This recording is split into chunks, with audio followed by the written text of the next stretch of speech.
Give a Rocky student welcome to the class of 2025 seniors!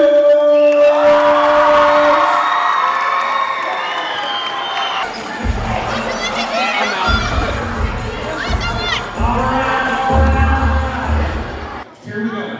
First things first, we gotta get a little bit of a round of introduction. So here's what I want you to do. I want you to, as we start here, we'll start with Tristan, okay? I want you to share obviously your name. Make sure your mic's Right? I want you to share where you're going to school currently. Then, if your life was a movie, what would the headline to that movie be and why? Oh. I got it. Oh, I Oh, got we it. haven't even started now. What do you want me to say? It's a movie. I don't know. We'll start with your name first. My name is Tristan Larson. I'm at Frederick High School. Fred. I don't know. Probably get her done. Cause, yeah. You're redneck like that. Yeah. I love it. All right. What did he say? Keep it going. Alright, my name is Kyle. I go to Meade. Movie, probably have to say Up. I remind myself of Russell, the little like Boy Scout guy. Okay. I like it. I'm Zoe. I go to Frederick. And probably.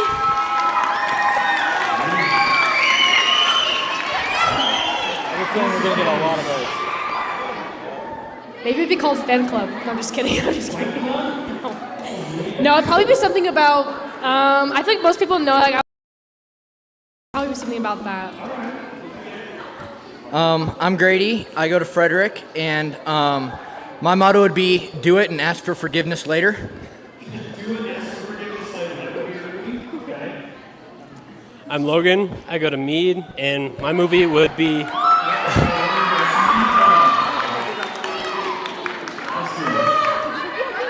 My movie is I Can Only Imagine because I love Jesus and music. That's good. All right, so here we go. Let's get into some of the serious questions. So everybody here tonight, hey guys, listen up. Everybody here tonight is showing up on Wednesday nights for a reason. So when you think about your why, what keeps you guys coming back on Wednesdays? Oh, I think more of like the family, the community that we have with like us as a team, seniors, influencer team. That's what kind of keeps me coming back. Yeah, thanks.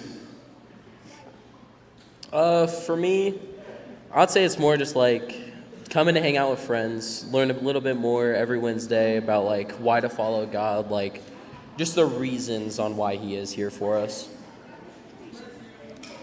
I just want to be a part of an environment that builds a place where kids can like learn about Jesus and learn that like church, doesn't have to be weird, doesn't have to be awkward. Like it's super fun. Jesus is cool. Church is cool. The reason why I show up is to meet new people, but also to hear a bunch of different stories every week that sometimes I don't think I'd relate to, but I relate to in more ways than I don't. The reason I show up to Wednesday nights is because I just want to learn more and grow closer to Jesus. Hey, show of hands. How many of you show up for the community, for the family, you show up to every Wednesday? Show of hands. How many of you? Raise your hands, Zoe. That's good. All right. So when you think about your journey, right, you show up to Wednesday nights, a lot about your journey with your faith and your community, with your people. How has, when you think about the effect that Rocky Students has had on your life personally, what does that look like? What? How has Rocky impacted your life personally? Rocky Students. Well, I've been at Rocky since I was like in 5th grade, Rocky Students specifically. Like I would always sneak into Rocky Students on Sunday mornings when it used to be on Sunday mornings. It was just always fun for me, always a way to get away, a way to get closer to God and Jesus and be myself. So that's how it has impacted me. Nice.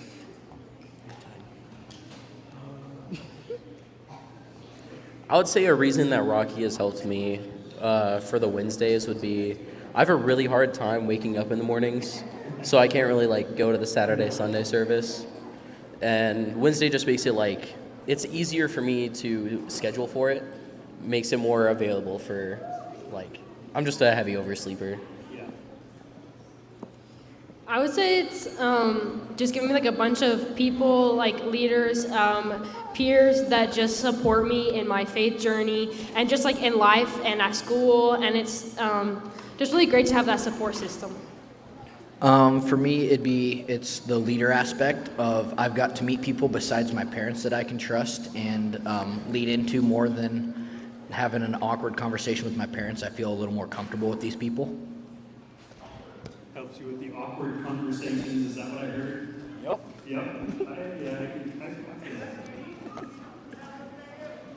Rocky Students has helped me grow closer to awesome people that go here, and actually I learned how to navigate a Bible for the first time, so that was awesome. Nice. So you touched on a little bit about, if you feel that it kind of brings you closer to God, right? You come here and it's impacted your life and it's giving you that ability to have that connection. So when you think about when things get tough, right? You might be challenged with a little something in life. Like, what do you typically do to draw yourself closer to Him when you're challenged or when you're feeling stressed? What are some of those things outside of Rocky Students that you typically do to pull them closer? Well, some things I do, I have a Bible app on my phone, and I'll just go read different verses, go through the Bible app. Sometimes if it's really bad, I'll just pray, just sit down and pray, not just talk to him more of like a friend than anything else. And I love that. You mean Jesus and God want to be your friend? yeah. Yeah, it's a crazy concept. Right? Mm-hmm. I love it. For me, I would say when things get bad, I just think about the good stuff that He's done for me. I just like recall the good memories that I have about it. I think take time before I go to bed, just like sit on my bed. Usually the lights are off because I just like to be nice and still and quiet. And I just like will tell God exactly how I feel, and I'll be like, I'm struggling right now, or like I'm feeling so discouraged, or like maybe even my faith feels weak in that moment, and I'll just be like, God, like I'm even struggling to like have faith right now, and I'll just be honest about it, and I think it just makes me feel better, and I know like God's right there helping me through it. I'll also like look through the Bible to like remind myself of verses, just that like God's always there, and He like has a plan for a future, and it's beautiful. Similar to Zoe, I do take that time to just take a breath and make sure and like just talk to Him of how I feel, and just tell Him how thankful I am for everything that He's given me, and then just take time to pray to help calm my nerves or do whatever I need Him to or want help with. Yeah, kind of what Grady said. I just thank Him for what He's done, and I take time to talk to Him. And people think of prayer as like, oh, you have to sit down and really like fold your hands, close your eyes, but you can pray at any time, just in your head, think and talk to God at any time, even when you're in school, whatever. And if I'm nervous, I'll pray to Him in my head, I'll talk to Him, and I'll ask Him to take away my anxiety or whatever towards certain situations, and it really helps because He does work, and He's God. He is amazing. So.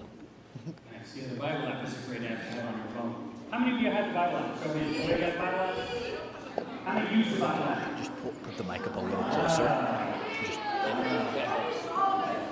All right, speaking of apps, what right now is the #1 app used on your phone? Snapchat.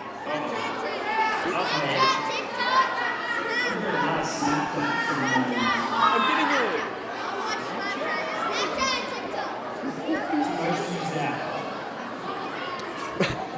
Might sound crazy, but mostly my messages, because I'm always texting like my girlfriend and my friends, like that or Instagram.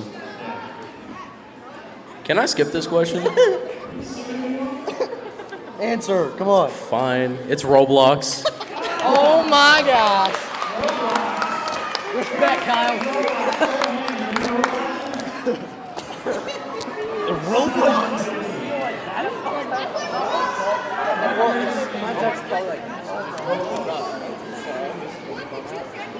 Mine's probably Instagram. Mine's probably Instagram, if I'm being honest.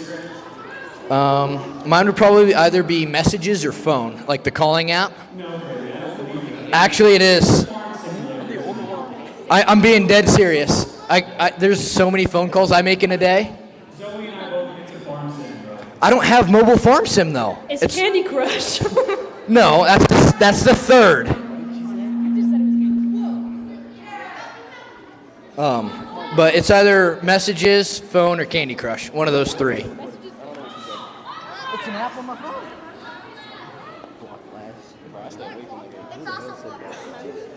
Same with Zoe. My most used app is Instagram. Said that I have to admit that, but I wish it was the Bible app. Nice. Somebody wants to know how many hours a day you spend on Farm Sim, Brandon. Recently, it's been pretty limited. But total gameplay on Farm Sim 22 is like 31 days, 6 hours, and something amount of minutes.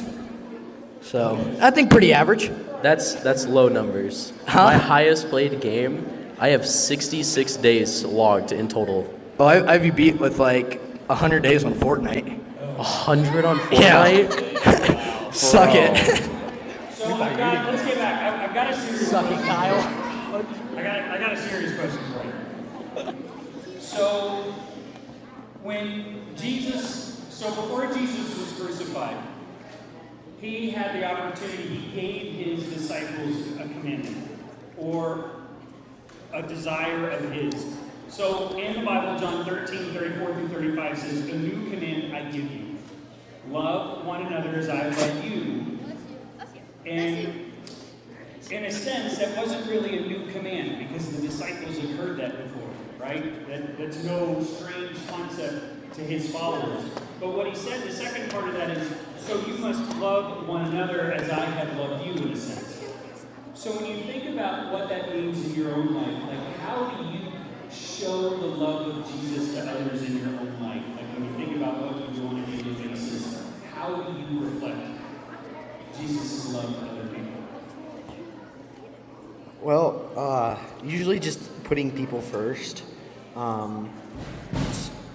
Supporting people before I support myself. And then that's basically it, really. It's just helping others all the time before I put myself first. It's a pretty easy answer for me. I would say I'm a pretty big people pleaser. That's what I would say would be my way. For me, it's just remembering that, like, Jesus hung out with literally everyone. You know, he hung out with his disciples. He hung out with people that were considered, like, sinners, like literally anyone and everyone Jesus hung out with and lived with. And so for me, it's just reminding myself that's, like, I'm going to go love on every single person. And if people look at me and they're like, why are you with them? Then I can explain to them and be like, I'm going to love on them because Jesus loves them. For me, it's probably just trying to be more selfless, is putting more people first. So that'd be about it, is just putting more people first and being selfless.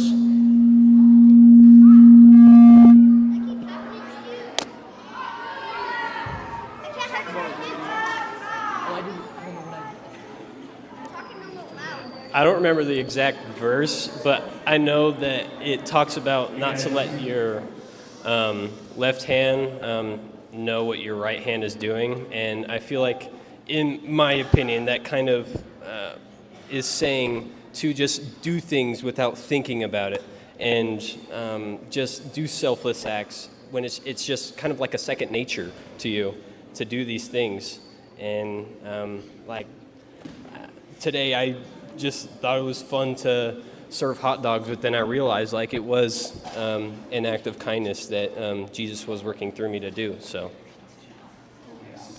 I'm hearing a lot of be intentional. That's what I'm hearing a lot from you. Be intentional. Yeah. Focus on other people. Show that love of Jesus. I think we've got time for maybe one more question, Matt. One more. So I want you to think about, you have an opportunity to share with some individuals in the room tonight that might not be sure where they are with their faith and their journey. And you have the opportunity to kind of leave a legacy, if you will, for them. So when you think about what's one piece of advice that you would share with them about your own faith journey, your own experiences so far, what's one piece of advice that you would leave tonight about your journey that you would feel that they would benefit to know? Always just pray, even no matter how far you get from Jesus, no matter how far you get away from church and everybody else, just always go back and pray. Just always go back to the Bibles, always go back to Jesus, and even when times get harder, you'll stray away, just always go back.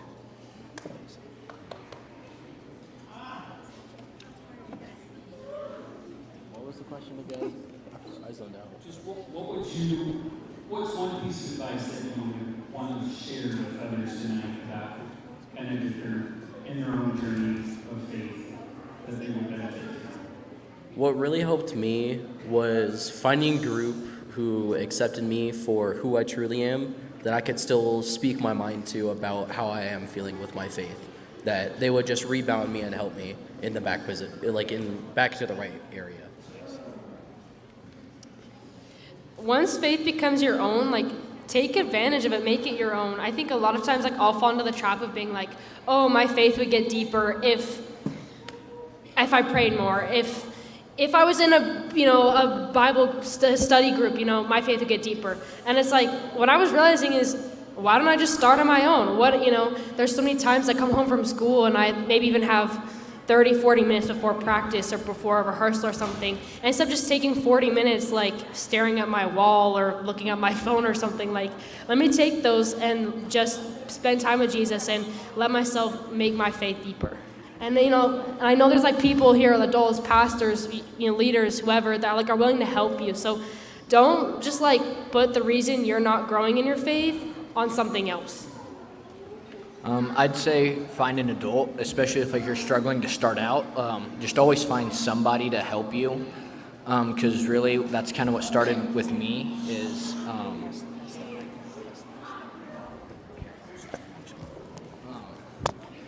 really just find an adult, because what am I doing? Just find somebody, because that's how I really got started with my faith, was finding a leader when this was first called Vox, was really when I got started and found my faith. So just finding somebody you can talk to on a daily basis just always helps. It really does. For me, it's really just focusing on the good and doing good, and focusing on what God calls you to do, rather than focusing on not doing bad. And when you do those things that God calls you to do, and those good things, you realize that it gets you way further, rather than focusing on not doing bad. So. So I'm hearing, no matter how far you get away from God or from your relationship with Him, don't run away. Believe in Him, right? If you are struggling, if you're feeling pressure, if you're feeling stress, you can't run far enough away. And God will never let you run away. He's always going to be there for you. Continue to lean in, continue to pray, lean on others, find others that you can share your faith with, that share a lot of the same thing you is. I love this. I'm honored to have this conversation with you guys tonight. I am so excited for your journey ahead and what God has in store for each of you. Don't be strangers. Come back, visit us, see us, share your stories. Can I get a round of applause tonight?